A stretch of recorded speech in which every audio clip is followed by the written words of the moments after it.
जय हिंद प्यारे बच्चों, नमस्कार। मैं ममतेश कुमार आप सभी का स्वागत करता हूं आपके अपने परिवार रोजगार विद अंकित में। तो सभी मेरे प्यारे साथी एक बार क्लास के साथ जुड़ जाएंगे और सभी दोस्तों को नमस्कार है, प्रणाम है, सुप्रभात है, गुड मॉर्निंग है, राधे राधे। तो सभी मेरे साथी एक बार क्लास को जबरदस्त तरीके से लाइक और शेयर कर देंगे। तो प्यारे बच्चे, आज हमारा बड़माला का पार्ट 2 है। देखो, बड़माला का टॉपिक जो है बड़ा टॉपिक है, तो इसको बेहतर से बेहतर समझने की कोशिश हम लोग करेंगे। इससे प्रश्न कितने बन सकते हैं वो सब मैं तैयार कर ही रहा हूं आप लोगों के लिए, ठीक है। तो परेशान होने वाली कोई बात नहीं है और ना ही हिंदी के लिए अपने दिमाग में डिप्रेशन रखना है कि हिंदी होगी कैसे एग्जाम में। 37 क्वेश्चन है, 36 का वादा किया है तो किया है, वो निभाऊंगा। दूसरी बात प्यारे बच्चे, आज आपका जो है टाइम टेबल ये रह है। आप अगर कल एक डेमो हो चुकी है, आज ये दूसरी डेमो है, दूसरी क्लास है। तो जिन विद्यार्थियों ने कल की क्लास ना देखी वो कल की क्लास अवश्य देख ले। आपको मैं एक बात इसलिए बता रहा हूं क्योंकि आज जो है हल्का सा अगर कोई टॉपिक बीच में से मिल जाता है, चाहे मैथ हो, चाहे रीजनिंग हो, या चाहे ज्योग्राफी हो, कुछ भी हो, तो वो समझ में नहीं आ पाता बच्चे की, और जिसके कारण जो है बच्चा दुखी हो जाता, हताश हो जाता है कि मेरी तो समझ में नहीं आ रहा, फिर वो टीचर में कमी निकालने लगता। उसका कारण यही होता है कि वो पहली क्लास नहीं देख पाया। यदि वह पहली क्लास को देख ले तो ज्यादा बेहतर रहेगा, उसकी आसानी से समझ में आता चला जाएगा। देखो, दीपक भाटी सर का सुबह 7 बजे मेरे दोस्त मैथ की क्लास आप लोग होती है, आप लोग लेते हैं। हिंदी जो होती है वो आपकी सुबह 9 बजे से, और दिग्विजय सर की ज्योग्राफी की क्लास प्यारे बच्चे 10 बजे होती है, और राहुल सर की क्लास 11 बजे होती है रीजनिंग की। केशपाल सर की क्लास 1 बजे यूपीजीके की क्लास होती है, और विनय सर की क्लास प्यारे बच्चे इकोनॉमिक्स की 2 PM पर यानी कि 2 बजे होती है, और अजीत सर की क्लास पॉलिटी की 3 बजे। भावना मैम और धर्मेंद्र सर, अभी धर्मेंद्र सर करा रहे हैं फिजिक्स आपको शाम 4 बजे से, और नवीन भाई की आप लोग जानते हैं रिकॉर्डेड क्लास पड़ी हुई है आपको, मतलब अभी पड़ी नहीं है तो मिल जाएगी जल्द ही, ठीक है। रजिस्ट्रेशन स्टार्ट हुए हमारे 24 दिसंबर से, और क्लास स्टार्ट हुई है यानी कि कल से हमारी 28 तारीख से क्लास स्टार्ट हुई है। ज्यादा समय नहीं गंवाते क्योंकि समय की बहुत जरा हमें जरूरत है। तो चलिएगा बढ़ते हैं अपने सेशन की ओर। तो मैं आपको बताना चाह रहा था, कल मैंने आपको कुल स्वरों के प्रकार पढ़ाए थे। कुल स्वरों में मेरे दोस्त मैंने आपको जो पढ़ाया था वो पढ़ा दिया था ह्रस्व और दीर्घ, है ना। आज हम पढ़ने वाले नंबर 3 उसी का ही प्रकार है, नंबर 3 प्रकार है उसी का ही मेरे दोस्त, जिसको हम कहते हैं प्लूत स्वर, जिसको हम कहते हैं प्लूत स्वर। तो इसकी क्या परिभाषा होगी मैं आपको बता दूं। प्लूत स्वर की परिभाषा होगी आप लोगों की कि जिन स्वरों का उच्चारण करते समय दोनों की अपेक्षा, ध्यान देंगे मेरी बात पर, जिन स्वरों का उच्चारण करते समय, जिन स्वरों का उच्चारण करते समय, जिन स्वरों का उच्चारण करते समय दोनों की अपेक्षा, आप कहोगे दोनों क्या हो सर? दोनों मतलब ह्रस्व व दीर्घ, ह्रस्व व दीर्घ, दोनों की अपेक्षा अधिक समय लगता है, अधिक समय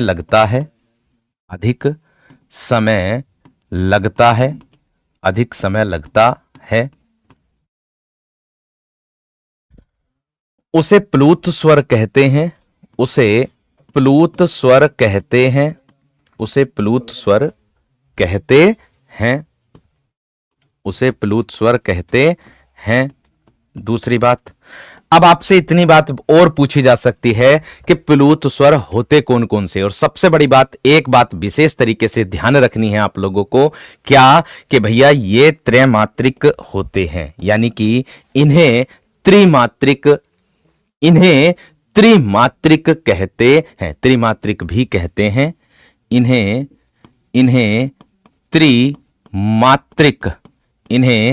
त्रिमात्रिक स्वर भी कहते हैं। और इनका जो प्रयोग सबसे ज्यादा आप लोगों को मिलेगा, प्लूत स्वर का मतलब ही ये होता है मेरे दोस्त उछलता हुआ।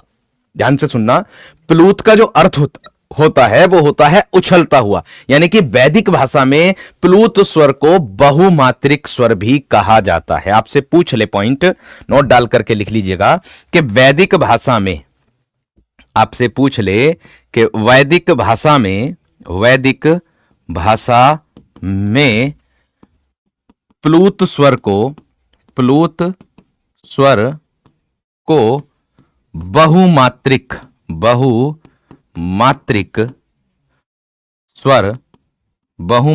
स्वर भी कहते हैं। ठीक है, और इसका प्रयोग सबसे ज्यादा किसमें होता है? संस्कृत में होता है। यह बात अपने दिल और दिमाग में रख लेना।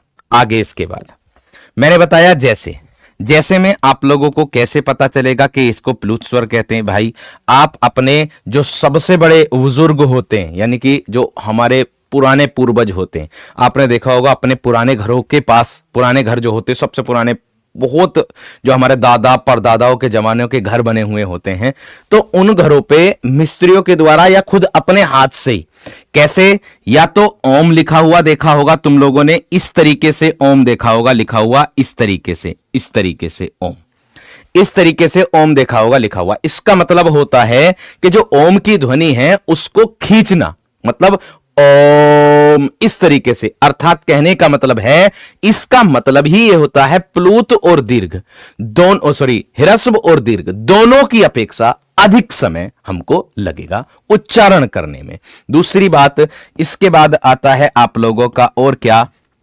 मंत्रों का उच्चारण। प्यारे बच्चे, इसी में आ जाएगा मंत्रों का उच्चारण। या फिर आप देखा होगा रामायण में भी इस तरीके से राम बना हुआ देखा होगा, इस तरीके से। इसका मतलब भी मेरे दोस्त प्लूत स्वर से ही होता है। और ये यूपी टेट के एग्जाम में प्रश्न पूछा गया है प्लूत स्वर से। मैं बता रहा हूं आपको कि इस तरीके से प्रश्न आया था, कुछ इस तरीके से प्रश्न आया था, ऐसे बना हुआ था और ऐसे बना हुआ था और इस तरीके से था। ठीक है, और कुछ इस तरीके से था। ठीक है, तो आपसे पूछा था कि निम्नलिखित में से प्लूत स्वर कौन सा होता, ऐसे प्रश्न इसमें बना था। तो हमारा जो उत्तर था वो मेरे दोस्त ये वाला उत्तर, सी वाला ऑप्शन हमारा बिल्कुल सही था। ऐसे ही प्रश्न सेम आया था इससे प्लूत स्वर से। नेक्स्ट आगे देखो, इसके बाद क्या आता है? इसके बाद आता है आपका मात्रा के आधार पर स्वर, मात्रा के आधार पर स्वरों का वर्गीकरण। नेक्स्ट अगला पॉइंट है मात्रा के आधार पर, मात्रा के आधार पर, मात्रा के आधार पर स्वर। ठीक है, तो आपके दिमाग में बात आ रही होगी सर 3 प्रकार होते हैं। हां, बुक में 3 दे दिए हैं, संशोधन बुक में 3 आ गए हैं, लेकिन according to 2018 video re exam, according to 2018 का जो वीडियो का पेपर हुआ था उसके अनुसार कितने होते हैं? 2। अब आप कहोगे सर इसको साबित करके दिखाओ। जस्ट अभी मैंने पीछे आपको बताया प्लूत स्वर के बारे में कि प्लूत स्वर जो होता है प्यारे वीर, वो आप लोगों का संस्कृत भाषा में प्रयोग होता है। इसका मतलब मैं आपको बता दूं, इसे कहते हैं मात्रा के आधार पर। मात्रा के आधार पर स्वर जो होते हैं वो आपके 2 प्रकार के होते हैं। ध्यान से सुनो, इसके बारे में ही और एक फैक्ट होता है। मात्रा को ही हम क्या कहते हैं? कालमान कहते हैं। क्या कहते हैं? इसी को ही हम कालमान। आपसे ऐसे भी पूछ सकता कि कालमान के आधार पर स्वरों का वर्गीकरण कितने प्रकार से किया गया। पॉइंट नोट करना इस बात को, ठीक है, मेरी बात को ध्यान देना। आपसे ऐसे भी पूछ लेगा कि कालमान के आधार पर स्वरों का वर्गीकरण कितने प्रकार से किया गया, तो आपको पता होना चाहिए कालमान ही मात्रा को कहते हैं। कालमान किसको कहते हैं? मात्रा को कहते हैं। और एक बात विशेष तरीके से ध्यान रखना, इसका एक पॉइंट है वो मैं लिख रहा हूं यहीं पर। संस्कृत में मात्रा के आधार पर स्वर 3 प्रकार के होते हैं, ये पॉइंट मैं यहां लिख रहा हूं। हिंदी में जो होते हैं वो 2 होते हैं। आपको मैं बता दूं 2 कौन कौन से होते हैं। एक तो हो जाएगा आप लोगों का मेरे दोस्त ह्रस्व, जिसको हम नाम देंगे क्या? लघु। जब हम छंद पढ़ेंगे ना वीर, तो हम इन्हीं के आधार पर, इन्हीं दोनों मात्रा के आधार पर हम मात्रा लगाने वाले हैं। इस बात को अपने दिल और दिमाग में बसा लेना, ठीक है। कौन कौन से? एक ए हो जाएगा, एक ई हो जाएगा, एक ऊ हो जाएगा और एक हो जाएगा री से रिरी। आगे आता है इसके बाद कौन सा? नंबर 2 आता है आपका दीर्घ। नंबर 2 आता है दीर्घ, और जिसको हम कहते हैं प्यारे वीर गुरु, जिसको हम क्या कहते हैं? गुरु, है ना। अब इसमें कौन कौन से आ जाएंगे? दोनों आ जाएंगे, सजातीय और विजातीय। दोनों आ जाएंगे आपके सजातीय और कौन से आ जाएंगे? विजातीय। दोनों आ जाएंगे। तो 7 होती है इनकी संख्या। अर्थात ये किसके अंतर्गत आ जाएंगे? गुरु के अंतर्गत। आपको मैं बता दूं, जब हम मात्रा लगाएंगे ना छंदों में, तो इसकी मात्रा, लघु वर्णों की मात्रा का संकेत एक होता है, एक खड़ी लाइन होता है, और जो आपका गुरु वर्णों की मात्रा का संकेत होता है वो इस तरीके से होता। तीसरा बोध इसमें कतई नहीं होता। इस बात को अपने दिल और दिमाग में बसा लो, तीसरा बोध कतई नहीं होता, क्योंकि छंद में हम मात्रा जो लगाते हैं वो दो प्रकार के लगाते हैं, और हिंदी में जो छंद आते हैं, हिंदी व्याकरण में, काव्य में जो छंद आते हैं, केवल लघु और गुरु का प्रयोग होता। उसकी बात आती है प्लूत की, तो उसको मैं डिफाइन कर रहा हूं यहां पर। संस्कृत में मात्रा के आधार पर तीन प्रकार होते हैं। अगर हिंदी में पूछा है तो दो ही लगाना, ये बात का ध्यान रखना। बुक में आ गया कोई बात नहीं, नेट पे सर्च करोगे तो तुरंत, गूगल करोगे तो तुरंत दो प्रकार आएंगे, है ना। और प्रीवियस ईयर बुक में देखोगे तो आपको दो प्रकार ही मिलने वाले हैं। ठीक है, इसका कारण यही मैं बता रहा हूं आप लोगों को। कारण यह होता है, संस्कृत में क्या है पीर? संस्कृत में मात्रा के आधार पर स्वर, मात्रा के आधार पर स्वर तीन होते हैं, तीन होते हैं। इसमें जुड़ जाता है प्लूत, संस्कृत भाषा में जुड़ जाता है प्लूत। ठीक है, क्लियर है दोस्त इतनी बात यहां तक? चलिए, बहुत अच्छी बात और बहुत ही शानदार। आगे बढ़ रहे हैं हम अगले पॉइंट पर। यह हो गया एक तो मात्रा के आधार पर प्रकार। अब आगे आता है आप लोगों का मेरे दोस्त, जिसको मैं कहता हूं आपका उच्चारण या ओष्ठ के आधार पर स्वरों का प्रकार, यानी कि उच्चारण या ओष्ठ, उच्चारण या ओष्ठ के आधार पर, ओष्ठ के आधार पर। पहले मैं स्वरों का वर्गीकरण ही खत्म करूंगा, समाप्त करूंगा, ये बात ध्यान रख लेना। सबसे पहले स्वरों के वर्गीकरण को ही समाप्त करूंगा, फिर उसके बाद व्यंजन को शुरू करने वाला हूं। ठीक है, क्लियर हो गई बात इतनी या ना? ठीक है ना? हाँ, मैंने बताया था तुम लोगों के क्वेश्चन यही आने वाले हैं कि नवीन भैया ने तीन बताए। मैंने उन्हीं से ही कल पूछा है वही बात कि भैया ऐसे ऐसे, उसमें तो बुक में तीन दे रखे हैं और उसमें दे रखे हैं दो। तो भैया ने यही बात बताई है कि आपको इतना डिफाइन करना है कि संस्कृत में मात्रा के आधार पर तीन प्रकार होते हैं और केवल हिंदी में मात्रा के आधार पर दो प्रकार होते हैं। इसका दूसरा नाम कालमान होता है, यह बात ध्यान रखना। ठीक है वीर, आगे देखो। इसके बाद बताया है उच्चारण या ओष्ठ के आधार पर कितने प्रकार होते, तो उच्चारण या ओष्ठ के आधार पर दो प्रकार आप लोगों को देखने के लिए मिलने वाले हैं। आप कहोगे सर कौन कौन से होते हैं दो प्रकार? एक तो मैं कहूंगा मेरे दोस्त आपका आवृत मुखी होता है। क्या होता है? आवृत मुखी होता है, एक आवृत मुखी स्वर। ठीक है, आप कहोगे सर आवृत मुखी स्वर कौन सा होता है? भाई आवृत मुखी उनको कहते हैं जिन स्वरों के उच्चारण में होठ गोलाकार अथवा व्रतमुखी नहीं होते हैं। ठीक है, मैंने क्या बताया है? जिन स्वरों के उच्चारण में, जिन स्वरों के उच्चारण में होठ गोलाकार अथवा व्रतमुखी नहीं होते हैं, उन्हें आवृतमुखी स्वर कहते हैं। उन्हें आवृतमुखी स्वर कहते हैं। आवृत कह दो या अवृत कह दो, आवृतमुखी स्वर कहते हैं। ठीक है, सारी जानकारी एकदम प्रीवियस ईयर के आधार पर आप लोगों को दूंगा। परेशान होने वाली बात नहीं, प्रश्न गलत कभी नहीं जा सकता, यह बात मैं कह रहा हूं। ठीक है, बहुत ही सूझबूझ के बताया है, बहुत ही सूझबूझ के अनुसार बताया, क्योंकि आपको मैं छंद भी पढ़ाऊंगा ना, तो छंद में भी आप प्यारे वीर दो ही के आधार पर मात्रा लगाओगे, लघु और गुरु। तीसरे का तो रोल कभी जिंदगी में नहीं होने का, यह बात ध्यान रखना। हिंदी में तो नहीं होने का, संस्कृत में भले ही हो जाओ। ठीक है, हाँ भैया धीरे धीरे ही चल रहे हैं, मैं तो धीरे धीरे ही चल रहा हूं भाई, इतनी तेज कहाँ है, बहुत स्लो चल रहा हूं। परिभाषा भी लिखने समय इतना मैं लिखते समय जितना समय मुझे लगता उतना ही समय तुम लोगों को लगता। ठीक है, अब देखो इधर आवृतमुखी की बात मैं करता हूं, तो आवृतमुखी में कौन कौन से आप लोगों के आते हैं? एक तो आता है आपका ए, एक आ जाएगा आ, एक आ जाएगा आपका प्यारे वीर ई, एक आ जाएगा ई, एक आ जाएगा ए और एक आ जाएगा आई।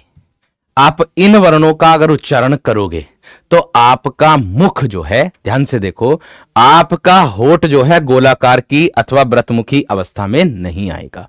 आप उच्चारण करके देख सकते हो, ए आ ई और ए आई। बात समझ में आ गई? होठ गोलाकार स्थिति में नहीं आएगा। और नेक्स्ट इसके बाद नंबर 2 पर आता है आपका व्रतमुखी। नेक्स्ट इसके बाद आता है आप लोगों का क्या मेरे दोस्त, व्रतमुखी आता है। तो व्रतमुखी से आप लोगों का डिफाइन हो गया होगा कि व्रतमुखी स्वर किसको कहते हैं। भाई व्रतमुखी का मतलब होता है जिसमें होठ गोलाकार अथवा व्रतमुखी बने, है ना, यानी कि जिन स्वरों के उच्चारण में होठ गोलाकार, ध्यान से देखो, आराम से परिभाषा को लिख रहा हूं, जिन स्वरों के उच्चारण में, जिन स्वरों के उच्चारण में होठ गोलाकार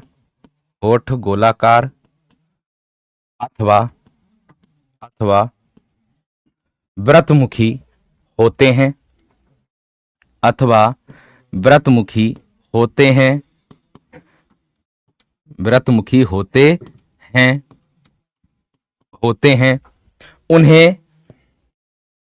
उन्हें व्रतमुखी स्वर कहते हैं, उन्हें व्रतमुखी स्वर कहते हैं। एक बात का विशेष ध्यान रखना आप लोग कि व्रत कैसा होता, गोल होता कि नहीं होता। तो जब व्रत गोल होता है, ध्यान दो मेरी बात पर,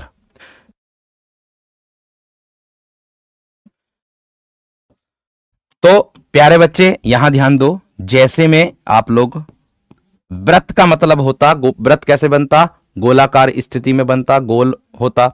तो जिन वर्णों का उच्चारण हम करेंगे, वॉइस तो आ रही है भाई, जिन वर्णों का हम उच्चारण करेंगे तो वो होठ जो है गोलाकार स्थिति में आप लोगों के बनेंगे। जैसे मैं कह दूं ऊ, आप देखना उच्चारण करके, ऊ ऊ ओ औ, देखो होठ जो है कैसी स्थिति में बन रहे हैं, आपके गोलाकार स्थिति में बन रहे हैं। और गोलाकार स्थिति में बनने के कारण इसी को ही हम क्या कहते हैं, व्रतमुखी स्वर कहते हैं। ये अपवाद में आता है आ। ये अगर संख्या पूछता है तो संख्या में इस अपवाद को जोड़ना मत, ठीक है, क्योंकि संख्या में अपवाद जुड़ता नहीं है। इस बात को अपने दिल और दिमाग में रख लेना, ठीक है।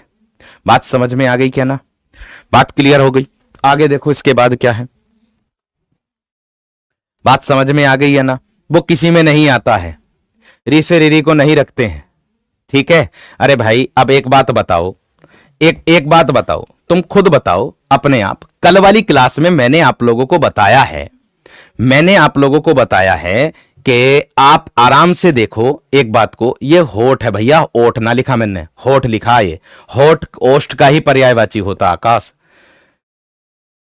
अब देखो यहां पर मैंने बोला कि आवृतमुखी, उच्चारण की बात कर दी ना उसने, उच्चारण के आधार पर स्वर। तो आपको उच्चारण के आधार पर कल मैंने स्वर कितने बताए, 10 बताए ना, 10। तो ये वाली बात ये सिद्ध कर देगी कि 10 ही होते हैं।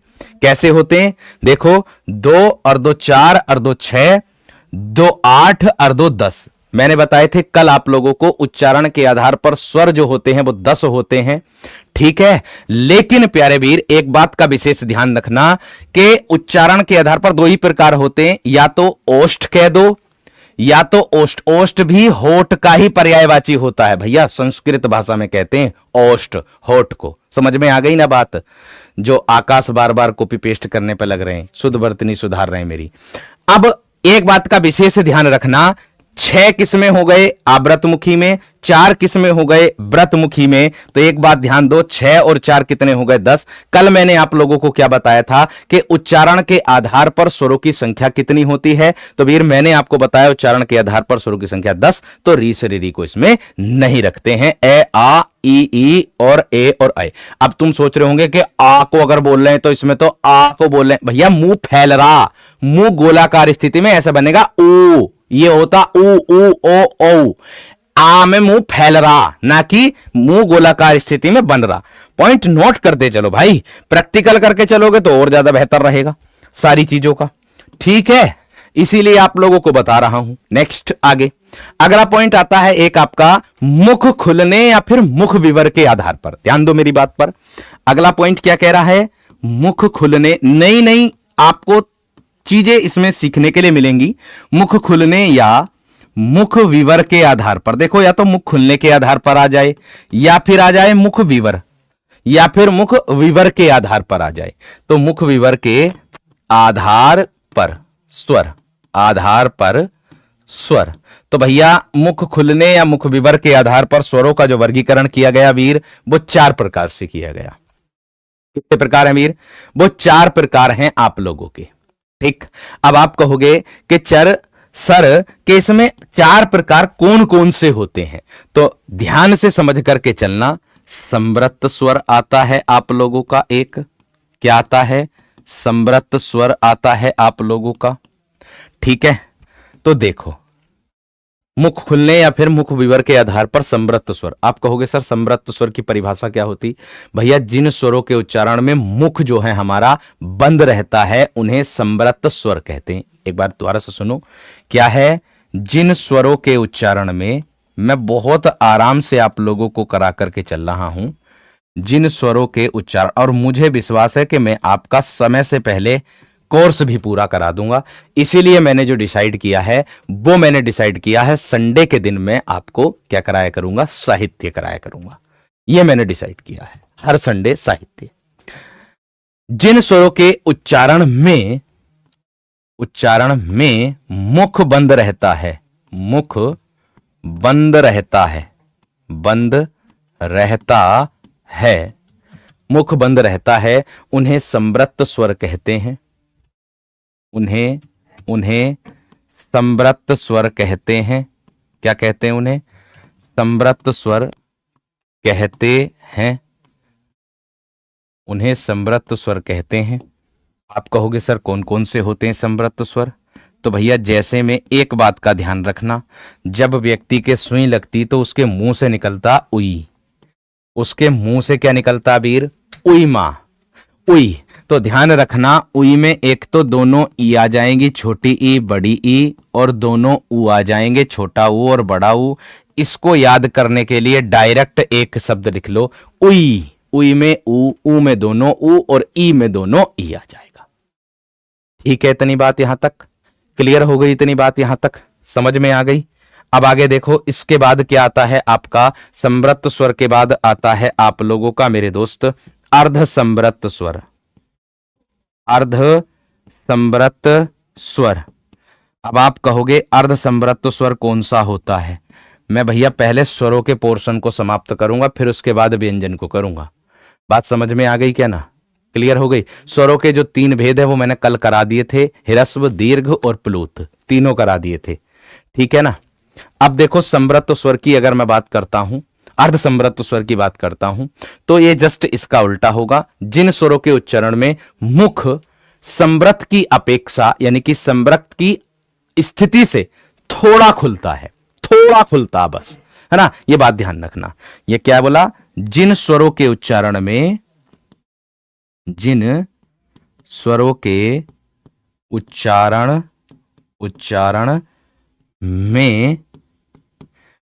में मुख समृत की स्थिति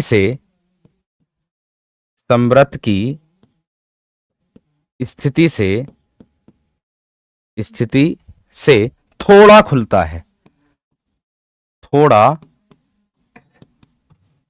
खुलता है, यानी कि थोड़ा मुंह खुलता है। किसकी अपेक्षा? समृत की खुलता है, उन्हें अर्ध समृत स्वर कहते हैं। उन्हें अर्ध समृत स्वर कहते हैं। देखो, मान लो अब कौन कौन से होते हैं अर्ध समृत स्वर? 2 ही होते हैं प्यारे वीर, 2 ही होते हैं। देखो, एक तो होता है क्या आप लोगों का? एक तो होता है ए और एक होता है ओ। ए और ओ, अर्थात कहने का मतलब है ये है ए और एक हो जाएगा क्या आप लोगों का? ओ। अब इसको एक साथ मान लो कोई व्यक्ति हमसे दूर है ना? मान लो कोई व्यक्ति हमसे कोई दूर है, और जब कोई व्यक्ति हमसे बहुत दूर है तो उसको बुला रहे हैं हम, तो उसको बुलाने के लिए हम किस प्रकार के शब्दों का प्रयोग करते हैं? ओए, ओए, ओए, यहां कोई है, ओए, यहां कोई है, एक साथ जो लिख दो ना इसे, एक साथ जो लिख दो इसे, ओए, यहां कोई है, तो ये हो गए तुम्हारे क्या? अर्ध संवृत्त स्वर।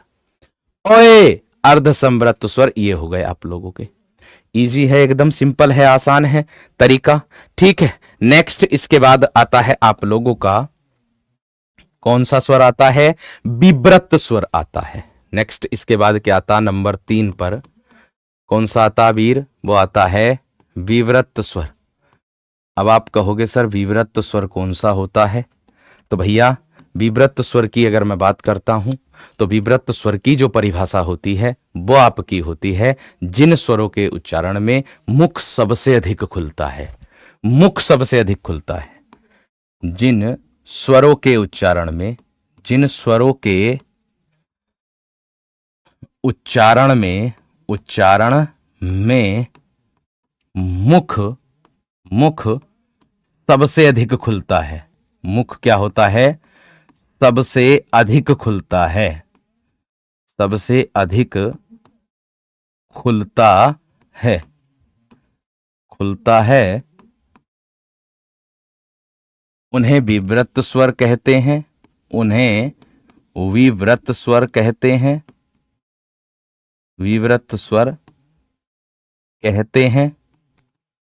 और एक बात का ध्यान रखना, जैसे तुमने देखा होगा फिल्मों में भी, है ना, जब कोई गुंडा, जब हीरो गुंडे को मारता है तो या गोली लग जाती है तो गोली लगते के साथ ही उसके मुंह से ये निकलता आ। अब आ जब निकलेगा ना, आ, तो यो जो मुंह है क्या हो जाएगा? खुला का खुला रह जाता, आ, मर गया तुरंत। अर्थात कहने का मतलब है क्या हो जाएगा? बस केवल एक ही स्वर हो जाएगा। वो कौन सा होगा? आ। मैंने तुमको खुद बताया है कि मुख खुला, आ।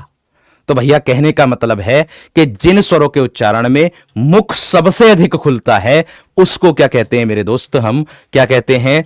व्रत, विव्रत स्वर कहते हैं। और लास्ट आता है इसका चौथा नंबर, अर्ध विव्रत स्वर। कौन सा? अर्ध विव्रत स्वर आता है। अब आप कहोगे सर अर्ध विव्रत स्वर की परिभाषा क्या होती? इसकी स्थिति में कम खुलेगा भैया, ये तो सबसे अधिक खुला है इसमें, तो इसकी तुलना में कम खुलेगा। अर्थात कहने का मतलब है कि जिन के उच्चारण में, यानी कि जिन स्वरों के उच्चारण में, ध्यान देना मेरी बात पर, जिन स्वरों के उच्चारण में, जिन स्वरों के उच्चारण में क्या होगा वीर? विव्रत की स्थिति में, विव्रत स्वर की स्थिति में थोड़ा मुख खुलता है। थोड़ा मुख खुलता है। थोड़ा मुख खुलता है। उन्हें विव्रत, अर्ध विव्रत स्वर कहते हैं। उन्हें अर्ध विव्रत स्वर कहते हैं। उन्हें अर्ध विव्रत स्वर कहते हैं। मैं डायग्राम भी आप लोगों को दिखाऊंगा अभी थोड़ी देर में। सब डायग्राम, पूरे डायग्राम दिखाने वाला हूं। पूरे गले का भी डायग्राम तुम लोगों को दिखाऊंगा। इस गर्दन का पूरा हिस्सा खोल करके पार्ट मैं अपने नहीं खोलूंगा, मैं डायग्राम लेकर के आया हूं, उसको दिखाऊंगा ताकि आपको सारी चीजों का पता चल जाए कौन सा स्वर कहां से बोला जा रहा है। बात समझ में आ गई? इसके अंतर्गत कौन से होते हैं मेरे दोस्त? यहां ध्यान देंगे, जैसे में ध्यान देंगे। इसके अंतर्गत आप लोगों के आ तो आ गया किसमें? विव्रत में। बाकी जो बचे किसमें आ जाएंगे? एक तो ए आ जाएगा, कम खुलेगा मुख। एक तो ए आ जाएगा, एक ए आ जाएगा, आई, आई बोल देंगे इसको, आई। और ये क्या हो जाएगा? औ। ये क्या हो जाएगा? औ। और एक आता है आपका आगत स्वर, यानी कि ये अपवाद है। इनमें से ना पूछेगा तो इसको जरूर पूछ लेगा कि निम्नलिखित में से मुख विवर के आधार पर कौन सा स्वर है। इनमें से यह ऐसे पूछ लेगा कि अर्ध विव्रत स्वर कौन सा है। इतनी बात। अब मैं इसका एक डायग्राम दिखाता हूं वीरो, आपको ध्यान दो इस बात पर। ये देखो, ये रहा, ये देखो, ये रहा। आपके सामने ये डायग्राम है इसका, है ना। तो इसके डायग्राम में आप लोग देख पा रहे हैं, सब आप लोग एक बात को देख पा रहे हैं, इसमें ए को और लिख दीजिएगा। देखिए यह है क्या, जीवा की ऊंचाई के आधार पर या मुख विवर के आधार पर स्वर की बात हो रही है। जीवा की ऊंचाई के आधार पर बात हो रही है या फिर मेरे दोस्त मुख विवर खुलने के आधार पर हो रही, मुख खुलने के आधार पर हो रही, मुख विवर के आधार पर हो रही है। एक बात विशेष तरीके से ध्यान रखना। देखो एक विद्यार्थी कह रहा कि इतनी डिटेल में परिभाषा पूछता है क्या। भाई ना तो मैं एग्जाम बना रहा हूं, ना मेरे पीर आप एग्जाम बना रहे हो। आप केवल एग्जाम को देने जा रहे हो, मैं केवल एग्जाम को दिशा निर्देशन मद्देनजर रखते हुए मेरे वीर मैं एग्जाम को पढ़ा रहा हूं, ठीक है। तो उसको मैं मेरे दोस्त करा रहा हूं, ठीक है। तो इस बात को ध्यान में रखना, इतनी जरूर मैं बता रहा हूं, जितनी बात मैं करा रहा हूं ये पूरी एकदम ऑथेंटिक आप लोगों के सामने है।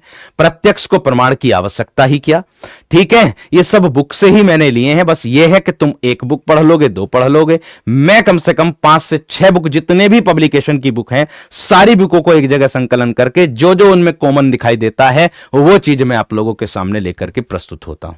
बात समझ में आ रही होगी एकदम, और वो भी आपकी अपनी खुद की आसान भाषा में, अपनी खुद की आसान भाषा में, जिससे आप लोगों को एकदम अच्छे से समझ में आ जाए, ठीक है वीर।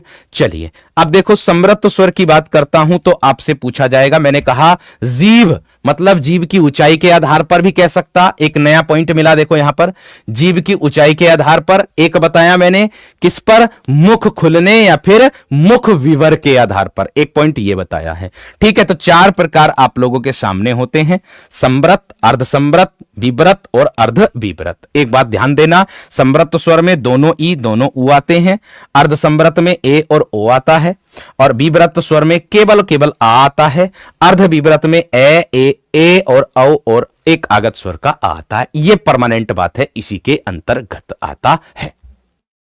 बात समझ में आ गई, इतनी बात क्लियर हो गई इतनी। चलिए बहुत अच्छी बात है। अब देखो आप लोगों ने देखा होगा वन लाइनर में प्रश्न आते हैं सबसे ज्यादा, मेरे दोस्त इसके बारे में वन लाइनर में प्रश्न आप लोगों से पूछे जाते हैं। देखो अर्ध स्वर की अगर मैं बात करता हूं, आप लोग देख रहे होंगे आपके सामने है, ये स्वरों का पोर्शन आज बिल्कुल समाप्त हो जाएगा, ये बात ध्यान रख लेना, ठीक है। अब देखो मेरे दोस्त क्या है कि अर्ध स्वर की अगर मैं बात करता हूं, यह और वह, ये किसने बताए हैं, ये डॉक्टर भोलानाथ तिवारी ने बताए हैं ये अर्ध स्वरों को। इन्हीं को ही अर्ध स्वरों को ही हम एक नाम और देते हैं जिसका नाम होता संघर्षहीन। जिसका नाम क्या होता वीर, संघर्षहीन। आपसे ऐसे भी पूछ सकता है कि संघर्षहीन स्वर कौन से होते हैं। मेरी बात, इतनी बात विशेष तरीके से ध्यान दें कि मेरे दोस्त मैंने आपको इतनी बात बताई है, अर्ध स्वर में यह और वह होता है डॉक्टर भोलानाथ तिवारी, और आपसे ऐसे भी पूछ सकता है कि संघर्षहीन स्वर कौन से होते हैं, तो आप इस बात का विशेष ध्यान रखो, संघर्षहीन इन्हीं को कहते हैं, यह और वह को। इसका कारण यह होता है कि जैसे कोआ होता है, कोआ लिखना होता है ना, तो कोए को हम ऐसे भी लिख सकते हैं, और कोआ आपने इस तरीके से भी देखा होगा लिखा हुआ कोआ। अर्थात मेरे दोस्त हम स्वर, इसको अर्ध स्वर इसलिए कहते हैं क्योंकि इसका प्रयोग स्वरों के आधार पर भी कर लेते हैं, और किसके आधार पर कर लेते हैं मेरे दोस्त, व्यंजनों में तो यह और वह है ही, आपके ये पता है आप लोगों को, ठीक है। अब देखो प्राकृतिक स्वर की अगर बात करता हूं, आपसे इतनी बात पूछी जा सकती कि निम्नलिखित में से प्राकृतिक स्वर कौन से होते हैं, तो भैया आपको ध्यान रखना है प्राकृतिक स्वर केवल और केवल 3 होते हैं, एक ए होता, एक ई होता और एक उ होता। आपसे ऐसे पूछा जाएगा निम्नलिखित में से प्राकृतिक स्वर कौन से होते हैं, तो प्राकृतिक स्वर का जब तक हमें पता नहीं चलेगा तब तक हम कैसे प्राकृतिक स्वर को लगा सकते हैं। तो प्राकृतिक स्वर मेरे दोस्त ये 3 होते हैं। कंठीय स्वर की अगर मैं बात करता हूं, ए और आ होता। आप कहोगे सर कंठ कहां होता, ये चीज तो हमें पता ही नहीं चल रही, तो वीर कंठ जो होता है वो आपका ये रहा आपके सामने, ये बोले जाते हैं कै और ए और आ, ये दोनों के दोनों जो स्वर होते हैं ये आपके कंठ से बोले जाते हैं। किससे बोले जाते हैं, ये आपके कंठ से बोले जाते हैं, और कंठ का निशान आप लोग देख रहे होंगे, ये यहां पर कंठ का निशान होता है, ठीक है। नेक्स्ट आगे आता है आप लोगों का, एक बात और विशेष तरीके से ध्यान रखनी है, इसके बाद क्या आता है आपका तालुब्य स्वर, ई और ई आता है। तालुब्य स्वर जो आता है मेरे दोस्त क्या आता है, ई और ई आता है। आप कहोगे सर तालु कहां होता है, तो प्यारे वीर तालु जो होता है ये रहा निशान, ये रहा ऊपर की तरफ निशान जा रहा है, ये तालुब्य स्वर होता है। अभी एक डायग्राम और है बड़ा सा, उसमें व्यंजन भी हैं आपके और उसमें स्वर भी हैं, दोनों चीजें हैं, उसको भी मैं आप लोगों को दिखाने वाला हूं। ठीक है, वीडियो भैया क्लियर है, वीडियो में कोई दिक्कत नहीं है। यहां से अपने फोन की वीडियो की क्वालिटी बढ़ा लो, अपने फोन की वीडियो की क्वालिटी बढ़ा लो भैया, सही चल रहा है, यहां से कोई दिक्कत किसी प्रकार की नहीं है। ठीक है, अब ये हो गए तालुब्य स्वर। तालु होता है ऊपर जो यहां पर दिखाई दे रहा है। ओष्ठीय स्वर, ओष्ठीय किसको बोलेंगे मेरे दोस्तों? होठों को बोला जाता है। उ और ऊ होते हैं ओष्ठ। क्या होते हैं? उ, और एक आता है उ, एक इसमें क्या आता? ए, और इसमें क्या आता है मेरे दोस्त? आ। कंठोष्ठीय की बात करूंगा तो इसमें कंठ ये रहा और ओष्ठ मतलब होठ, तो जो कंठ ओष्ठे बोले जाते हैं वो ये रहे तुम्हारे सामने है ना, वो ये रहे तुम्हारे सामने हैं। आगे दिया है कंठ तालु, तो तालु देखो यहां पर निशान लग रहा है, अभी जस्ट मैंने बताया आप लोगों को। और कंठ ये रहा नीचे, यहां पर गले पर होता है। जो नीलकंठ देखा होगा आप लोगों ने कि जो विष का प्याला पिया था, तो उसमें भी आप लोगों ने देखा होगा। तो इसको कहते हैं मेरे दोस्त ए, और इसको कहते हैं आई। ठीक है, आगे आ जाओ मेरे दोस्त। इसके बाद आता है ई, और ई ये होते हैं तालुब्य स्वर होते हैं। ये कौन से स्वर होते हैं आपके? ये आपके होते हैं तालुब्य स्वर। ये कौन से होते हैं? तालुब्य स्वर। और मूर्धन्य जो होता है केवल और केवल, वो होता है आपका रीरी। मूर्धन्य का मतलब होता है मूर्धा से, मूर्धन्य का जो मतलब होता है वो होता है मूर्धा से। भाई यहां पर तो एकदम क्लियर चमक रही है, देख लो वीडियो, वीडियो में कोई दिक्कत नहीं है, वीडियो में कोई दिक्कत नहीं है, एकदम सटीक चमक रही है, आप लोगों के सामने दिखा दी। ठीक है, अपने फोन की जो है क्वालिटी को बढ़ा लो, आप डिस्टर्ब हो रहे हो और दूसरे को भी डिस्टर्ब कर रहे हो। आगे आ जाओ। इसके बाद आती है बात मूर्धन्य स्वर कौन सा होता? री से री। ओष्ठीय स्वर पूछेगा तो उ और ऊ होते हैं। कंठोष्ठीय पूछेगा तो ओ और औ होते हैं। मैंने साबित भी करके बता दिया इसको कंठोष्ठीय क्यों कहते हैं, इसको कंठ तालव्य क्यों कहते हैं। उदासीन स्वर की बात करूंगा तो ए आ जाएगा। एक प्रश्न ये वाला पूछा गया है कि अपभ्रंश में कितने स्वर मौजूद थे, ये वाली बात। एक प्रश्न ये वाला पूछा गया है कि अपभ्रंश में कितने स्वर मौजूद थे, तो मेरे दोस्त आप लोगों का उत्तर है 8। क्या है? 8। और 8 कौन सा है? ए और आ, ई और ई, उ और उ, ए और ओ, यानी कि ये हैं अपभ्रंश में स्वर मौजूद। जो आपसे प्रश्न बन सकता है कि अपभ्रंश में कितने स्वर मौजूद थे, तो 8 आपका उत्तर है। और आपसे ऐसे भी पूछ ले कि निम्नलिखित में से अपभ्रंश में ऐसा कौन सा है जो स्वर मौजूद नहीं है या फिर मौजूद है, तो आपका उत्तर होगा 8। इनमें से कोई अलग अलग अगर आपको दिखाई देगा तो आपका सटीक उत्तर हो जाएगा। ठीक है प्यारे बच्चे, अब इतनी बात सबकी समझ में आ गई। इसके बाद मैं बढ़ता हूं मेरे दोस्त आगे व्यंजन पर। किस पर बढ़ता हूं मेरे दोस्त? मैं आगे व्यंजन पर बढ़ता हूं। सबसे पहले मैं व्यंजन को करूंगा, और व्यंजन की मैं मेरे दोस्त आप लोगों को परिभाषा बता देता हूं। व्यंजन की परिभाषा क्या होती है आपकी? ठीक है, व्यंजन की जो परिभाषा होती है आपकी वो क्या होती है, वो मैं आप लोगों को बता देता हूं।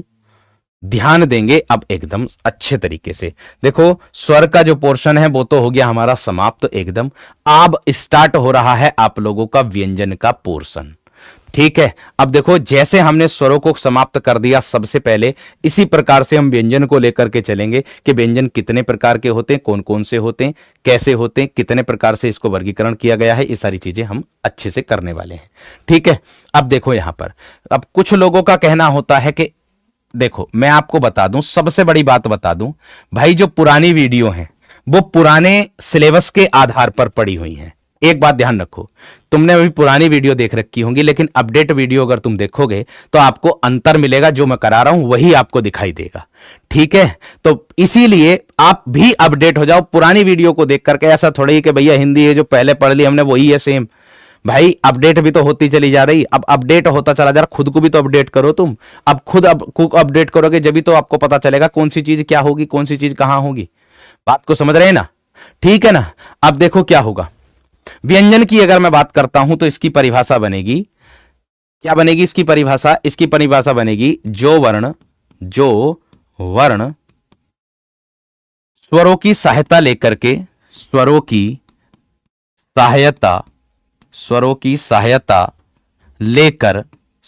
सहायता लेकर बोले जाते हैं, स्वरों की सहायता लेकर बोले जाते हैं, उन्हें व्यंजन कहते हैं। उन्हें व्यंजन कहते हैं, उन्हें व्यंजन कहते हैं। हमेशा ध्यान रखना भैया, व्यंजन जो होंगे आप लोगों के, वो व्यंजन की संख्या जो होगी, इनकी संख्या 33 होती है, 33। इनकी संख्या 33 होती है। आप कहोगे सर 33 कौन कौन सी होती है ना? तो मैं आपको बताऊंगा। देखो 25 तो होते हैं आप लोगों के स्पर्श व्यंजन। 25 क्या हो जाएंगे वीर? आपके हो जाएंगे स्पर्श व्यंजन हो जाएंगे 25, ठीक है। और 4 हो जाएंगे आपके ऊष्म व्यंजन, 4 हो जाएंगे आपके ऊष्म व्यंजन, और 4 हो जाएंगे आपके अंतस्थ व्यंजन। 4 क्या हो जाएंगे? आपके अंतस्थ व्यंजन, ठीक है। तो भैया इनका योग करोगे 25 और 4 29, और 4 कितने हो जाएंगे आपके? 33। 25 और 4 29, और 4 कितने हो जाएंगे? 33। आपसे अगर पूछा जाएगा कि व्यंजनों की संख्या कितनी होती है, तो आपका उत्तर हो जाएगा मेरे दोस्त 33। आपका उत्तर क्या हो जाएगा? 33 हो जाएगा, ठीक है। क्लियर हो गई बात?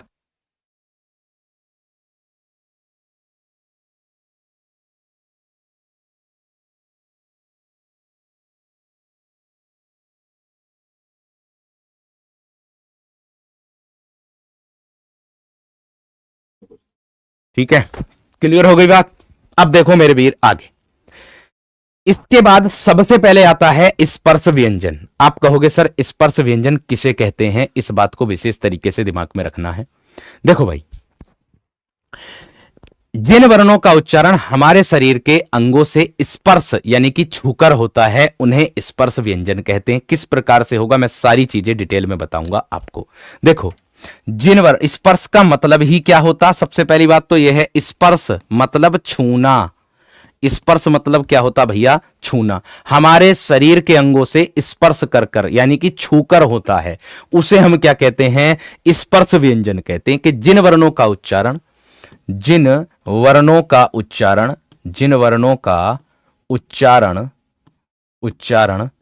क्या होगा मेरे दोस्त? हमारे शरीर के अंगों से, हमारे शरीर के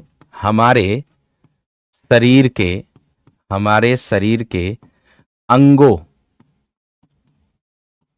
से, हमारे शरीर के अंगों से। इसका मतलब क्या होगा? स्पर्श का मतलब क्या होता है? छूकर। स्पर्श यानी कि छूकर होता है, उन्हें स्पर्श व्यंजन कहते हैं। उन्हें स्पर्श व्यंजन कहते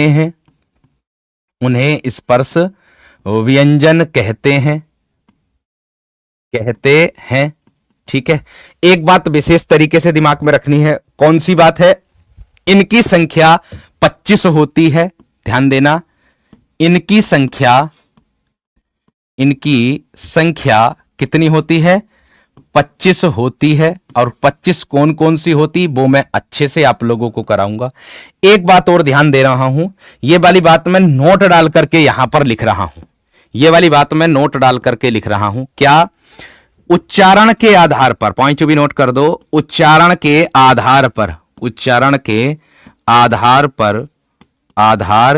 पर स्पर्श व्यंजनों की संख्या 27 होती है। 27 होती है। आप कहोगे सर 27 कैसे होती है? तो प्यारे वीर, मैंने आपको बता दिया था इसका कारण क्या है। इसमें क्या होता है? इसमें द्विगुण व्यंजन, मैं यहीं पर लिख दे रहा हूं। उच्चारण के आधार पर क्या हो जाता है? द्विगुण व्यंजन, जिसको आप कहते हो उत्क्षिप्त व्यंजन, जिसको आप कहते हो ताड़नजात व्यंजन, है ना। उत्क्षिप्त व्यंजन जोड़ दिए जाते हैं। उत्क्षिप्त व्यंजन जोड़ दिए जाते हैं। मैं इसकी परिभाषा सहित आपको लिखाऊंगा। जोड़ दिए जाते हैं, मैं इसकी परिभाषा सहित लिखाऊंगा, आप लोगों को दिए जाते हैं, जिससे इनकी संख्या कितनी हो जाती है? आप लोगों की 27 संख्या इनकी हो जाती है।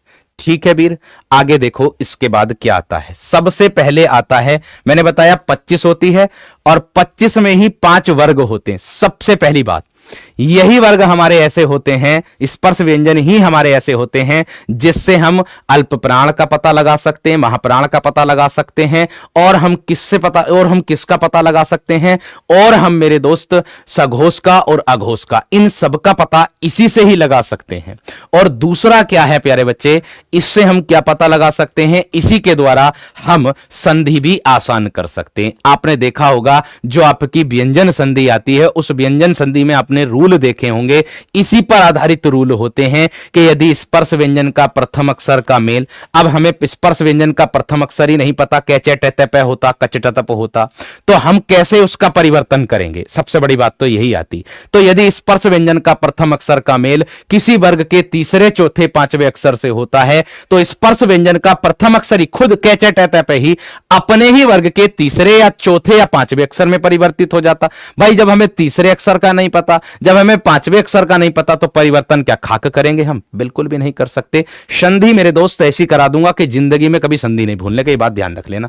अभी धैर्य रखो, बस धैर्य रखो, बस साथ दो और साथ देकर के चलते रहो। लेकिन एक बात विशेष तरीके से ध्यान रखना, सीधी बात बोलता हूं मेरे दोस्त, जिसको समझ में नहीं आ रहा है, आपको दो ऑप्शन दिए जा रहे हैं, अंकित सर ने पहले ही बता दिया है। यदि आपको किसी को भी समझ में, देखो भैया हर एक व्यक्ति को तो समझाने का औचित्य नहीं हो सकता, बोलता हूं एकदम सीधी बात में, कि जिसकी समझ में नहीं आ रहा, जैसे ही 3 दिन पूरे हो जाएंगे तुरंत आपका पहला वाला बैच आपको मिलेगा और आपको ये वाला मिलेगा। अंकित सर ने भी पढ़ाया, उसमें नवीन भैया ने भी पढ़ाया। जिनको उनसे पढ़ना उनसे पढ़ लेना, जिनको हमसे पढ़ना हमसे पढ़ लेना, किसी पे कोई जोर जबरदस्ती वाली बात नहीं है भैया, क्योंकि तुमको समझना है और सिलेक्शन लेना, ऐसा नहीं कि नहीं। बात समझ में आ गई ना प्यारे वीर? सीधी बात बोलता हूं एकदम सामने।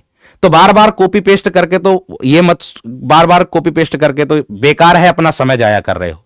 3 दिन डेमो हो जाएगी ना, तभी आपको पहला वाला बैच मिलेगा। बोला था अंकित सर ने कि एक को पहला बैच मिलेगा, ऑप्शन है आपके पास, उससे पढ़ लो, उससे पढ़ो। जिसको जल्दी पढ़ना उससे पढ़ लो भैया, कोई दिक्कत नहीं है कि नहीं? और जिसको अपना रिवीजन करना तो भैया लाइव वाली क्लास भी ले लो, कोई दिक्कत नहीं। कुछ नया मिल गया तो नया ले लो, बात खत्म। ठीक है, आगे देखो। सबसे पहले आ रहा है आप लोगों का क्या, स्पर्श व्यंजन की अगर मैं बात करता हूं तो स्पर्श व्यंजन में पहला पॉइंट आपको देखने के लिए मिला होगा कंठीय व्यंजन। क्या मिला होगा? कंठीय व्यंजन। देखो इनकी परिभाषा एग्जामों में सबसे ज्यादा पूछी जाती है।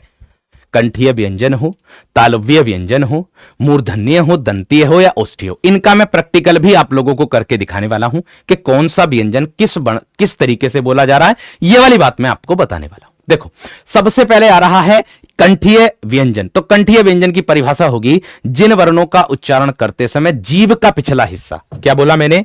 जिन वर्णों का उच्चारण करते समय, जिन वर्णों का उच्चारण करते समय जीभ का पिछला हिस्सा, जीभ का पिछला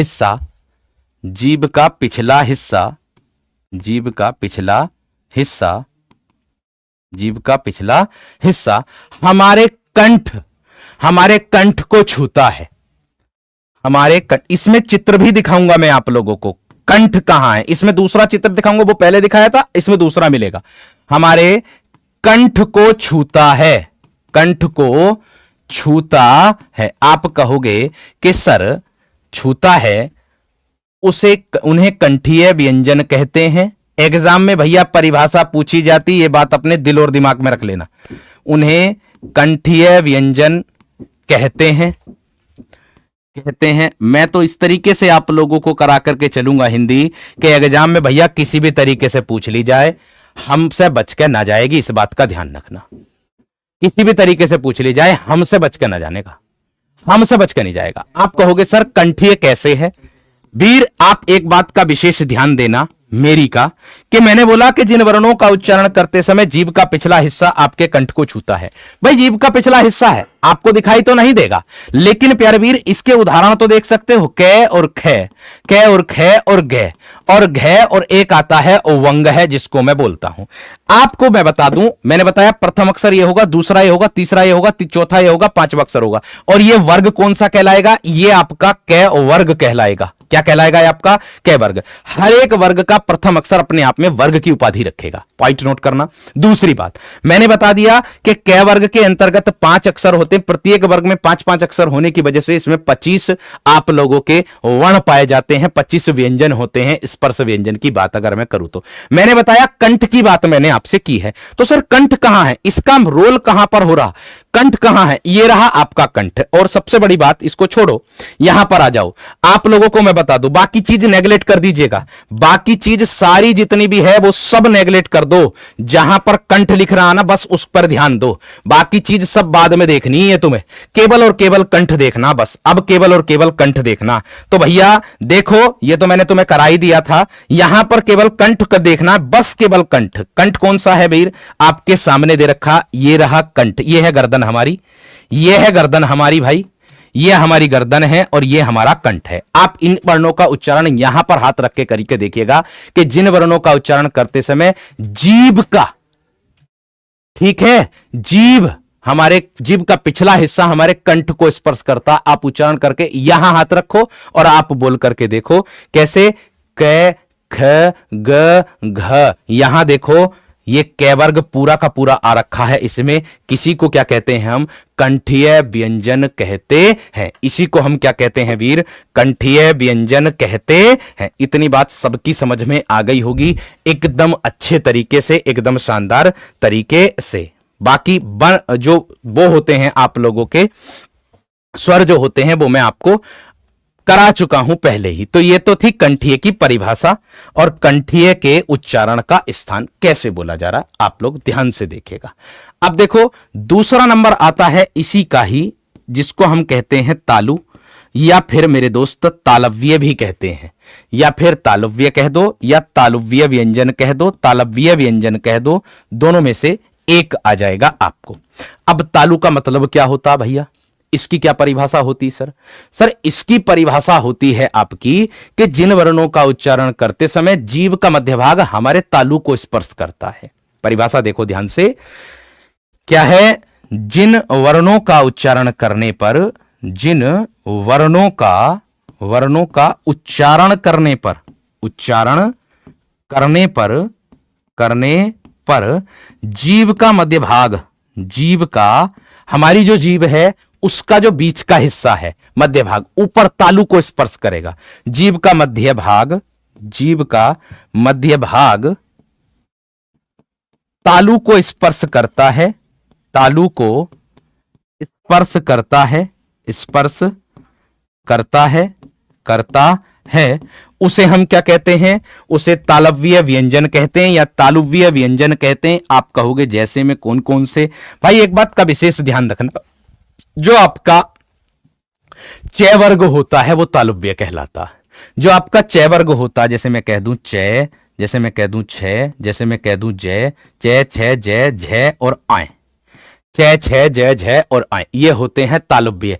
एक पॉइंट इसको दिमाग में रख लो वीर, एक पॉइंट इसको दिमाग में रख लो, मैंने बता दिया कि इन वर्णों को हम एक नाम से और जानते, क्या नाम है, किसकी याद है बताए, कोई है किसी की याद, इसको हम किस और नाम से जानते हैं?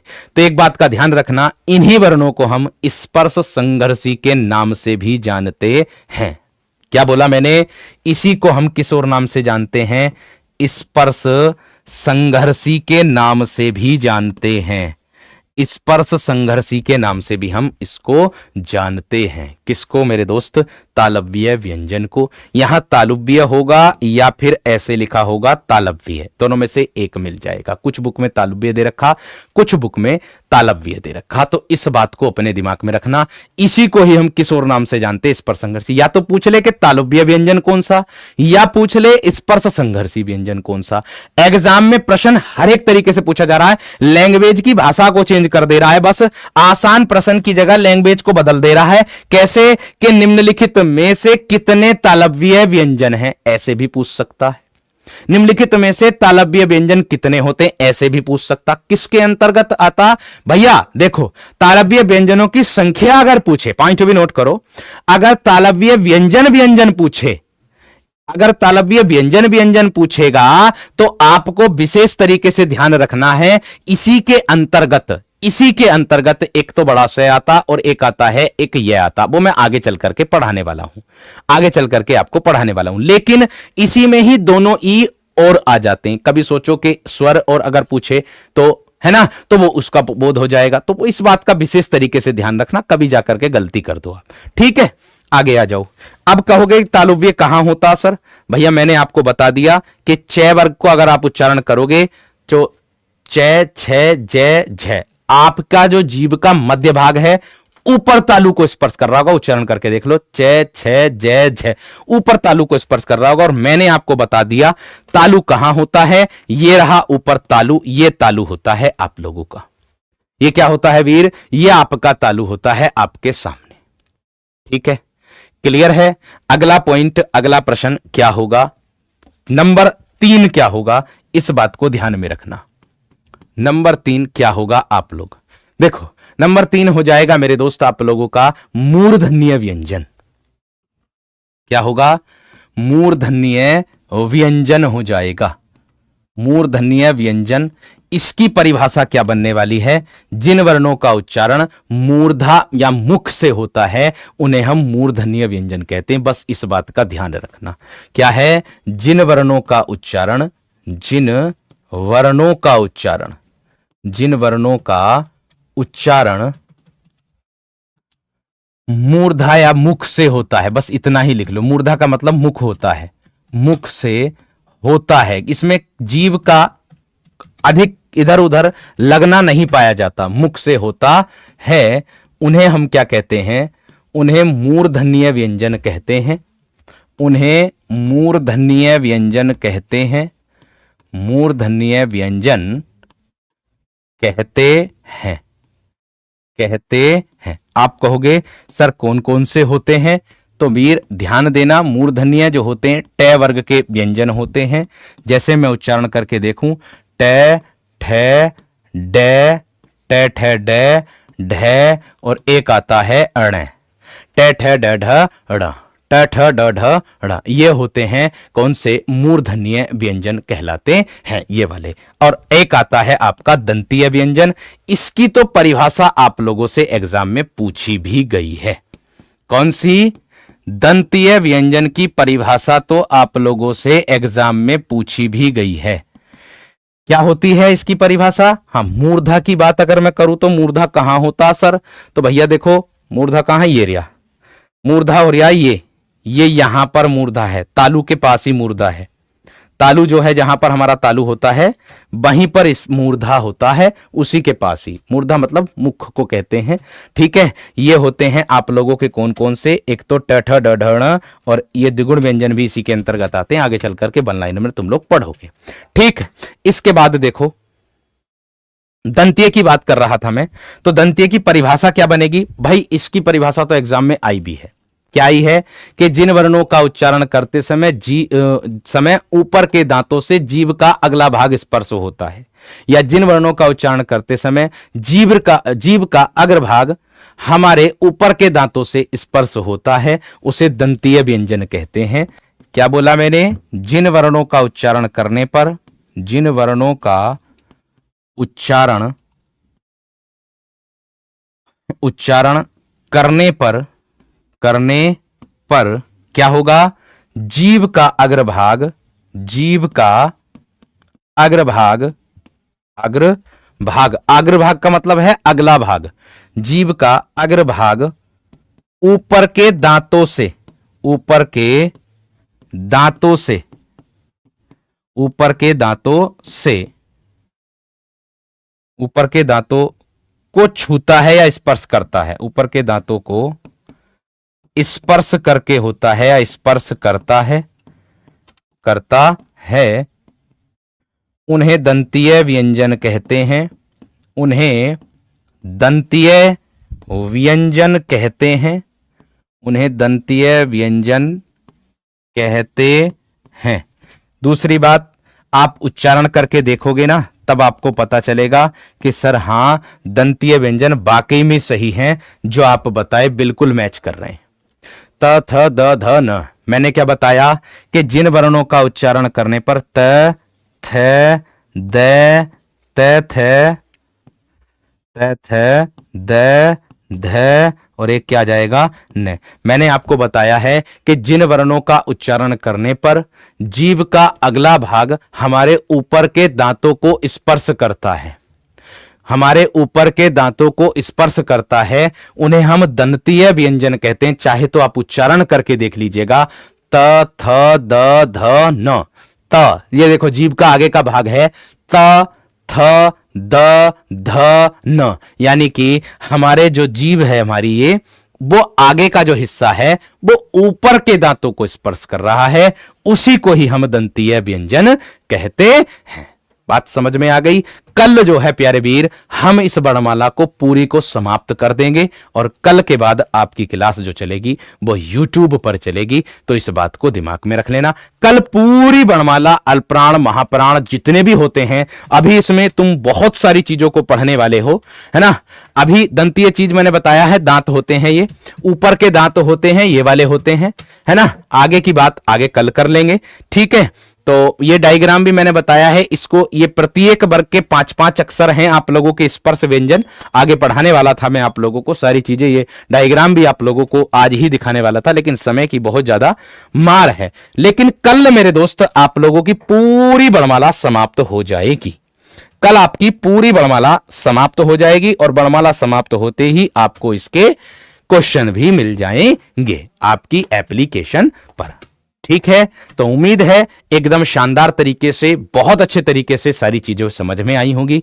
तो क्यों डायग्राम का प्रयोग मैंने इसलिए किया ताकि आपको बहुत आसानी से याद हो जाए और समझ में भी आ जाए, ठीक है। उम्मीद है सारी बातें एकदम क्लियर हुई होंगी। मिलते हैं कल की क्लास में और कल इसको हम बिल्कुल पूर्णतः समाप्त कर देंगे। इससे संबंधित जितने भी प्रश्न हैं वो बनाने की जिम्मेदारी मेरी है, आपको मिल जाएंगे। नमस्कार।